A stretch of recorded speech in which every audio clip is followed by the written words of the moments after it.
스포츠 경기 결과를 데이터가 미리 알고 있다면 어떨 것 같으세요?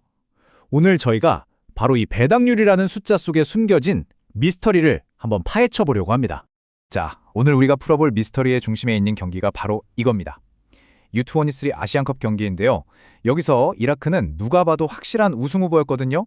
그런데 갑자기 이 베팅 시장에서 전혀 다른 아주 이상한 신호가 오기 시작한 거예요. 대체 왜 그랬을까요? 이게 그냥 약간의 변동 이런 수준이 아니었어요. 이건 완전히 극적인 반전이었죠. 소위 스마트머니라고 불리는 이 시장을 움직이는 전문 베터들이 있잖아요. 그 사람들이 우리가 모르는 무언가를 알아챘다는 아주 강력한 신호였습니다. 자, 그럼 이 현상을 제대로 이해하려면 이 배당률이 오르고 내리는 게 도대체 뭘 의미하는지부터 알아야 해요. 여기 인용문처럼 생각하면 아주 쉬워요. 배당률을 그 팀의 주가라고 한번 생각해 보세요.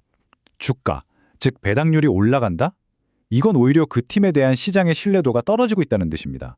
좀 반대 같죠? 자, 그럼 이제 본격적으로 실제 데이터를 한번 파헤쳐 보겠습니다. 이 숫자들 속에 이번 사건의 첫 번째 단서가 숨어 있습니다. 자, 이 표를 좀 보세요. 흐름이 정말 명확하게 보이지 않으세요? 이라크가 이긴다는 배당률은 오히려 2.30에서 2.55로 올랐고요. 반대로 무승부나 중국이 이길 거라는 배당률은 뚝뚝 떨어지고 있죠. 이게 뭘 의미하는 걸까요? 아주 명확합니다. 시장은 지금 이라크의 승리 가능성을 점점 낮게 보고 있다는 거고요. 그 돈의 흐름이 전부 중국이 적어도 지지는 않을 거다라는 시나리오 쪽으로 완전히 쏠리고 있다는 뜻이죠. 여기에 또 다른 결정적인 단서가 있습니다. 바로 핸디캡의 변화인데요. 처음에 이라크에게 마이너스 0.25, 그러니까 약간의 어드밴티지를 줬었거든요. 그런데 이게 0.0으로 바뀌어버렸어요. 이건 뭐냐면 시장이 보기에 이라크가 가졌던 그 어떤 이점도 이제는 완전히 사라졌다는 걸 의미합니다.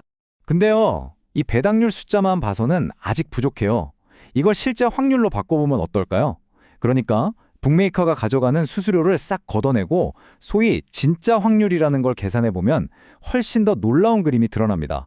바로 이 숫자입니다. 64.2%. 이게 뭘까요? 아까 그 배당률들을 바탕으로 계산한 중국이 패배하지 않을 확률이에요. 다시 말해 중국이 이기거나 혹은 비길 확률이죠. 이 64.2%라는 숫자가 이번 미스터리를 푸는 결정적인 열쇠라고 할 수 있습니다.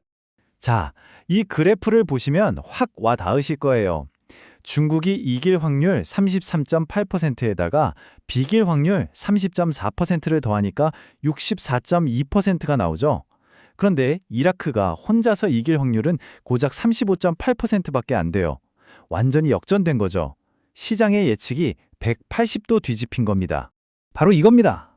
이렇게 북메이커의 수수료, 즉 마진을 싹 걷어내고 봐야만 이 시장이 진짜로 뭘 보고 있는지 그 성내를 꿰뚫어 볼 수 있는 거죠. 단순한 배당률 숫자 너머에 숨어있는 진실이라고 할 수 있습니다. 자, 지금까지 데이터를 보니까 이야기는 아주 명확해졌어요. 그렇죠? 그럼 이제 진짜 질문이 남았습니다. 도대체 왜 시장의 예측이 이렇게까지 극적으로 바뀐 걸까요? 이제부터 그 이유를 찾아보면 모든 퍼즐 조각이 딱 맞춰질 겁니다. 역시나 데이터 뒤에는 현실적인 이유들이 있었습니다. 먼저 이라크 쪽을 보면 대회 직전에 선수 소집에 애를 먹고 있었어요. 특히 유럽리그에서 뛰는 핵심 선수들이 팀에 합류하지 못하는 악재가 있었죠. 반면에 중국은 어땠을까요? 조편성에 꽤 만족했고 무엇보다 수비 조직력을 다지는 데 엄청나게 집중하고 있었다는 소식이 들려왔습니다. 그리고 또 하나의 중요한 단서가 있어요. 바로 총 득점 기준선인데요. 이게 2.25골에서 2.0골로 뚝 떨어졌습니다. 이게 무슨 말이겠어요?